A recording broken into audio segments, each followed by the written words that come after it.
ત્યાં અને હું રિટાયર થયું કે ભણવામાં ખૂબ મેં મહેનત કરી, સારામાં સારો ધંધો કર્યો, સારો મોભોદાર હોદ્દો મળ્યો, ઘણા રૂપિયા બનાયા. કોઈ નેતા નહીં કે મેં રૂપિયા બનાયા, હું છાતી ઠોકીને કહું છું મેં રૂપિયા બનાયા, રાજકારણમાં રૂપિયા બનાયા. આવા કોઈ નેતા નડિયાદમાં ખેડા જિલ્લામાં કોઈ નહીં મળે, કારણ કે જે મળે ઘેર ભરે બહાર હાલે.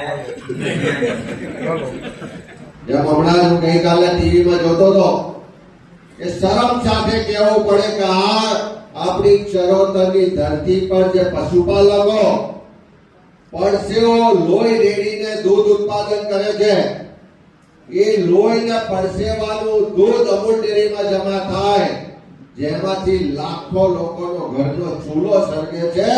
એનો પૂર્વ ચેરમેન ભાજપના સ્ટેજ પરથી એમ કે હા મેં ભ્રષ્ટાચાર કર્યો છે, રાજકારણથી પૈસાદાર બન્યો છું, આ રાજકારણમાં આવીને મેં લૂંટ ચલાવી છે, આ લોકોના પૈસા મેં લૂંટ્યા છે અને મેં ગાડી બંગલા વાળા પૈસા વાળા થયા છે, એવું ભાજપનો એક નેતા ભાજપના મંચ પરથી કે એ બતાવે છે કે આ લોકોની તાનાશાહી અફકુટશાહી અભિમાન આસમાને છે. સાંભળ્યું નહીં બધા? એક ભાજપનો નેતા એક રાજ્યનો મુખ્યમંત્રી કે એમનો વડાપ્રધાન કે કોઈ એને પકડ્યું નહીં.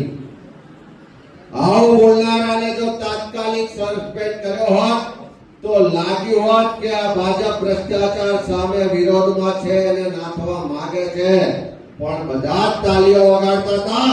એનો મતલબ કે જે પણ ભ્રષ્ટાચાર થાય છે એ કમિશનના પૈસા કમલમમાં પહોંચે છે અને આખી સરકારના આખી ભાજપ આ ભ્રષ્ટાચારનો ઇન્વોલ્વ છે.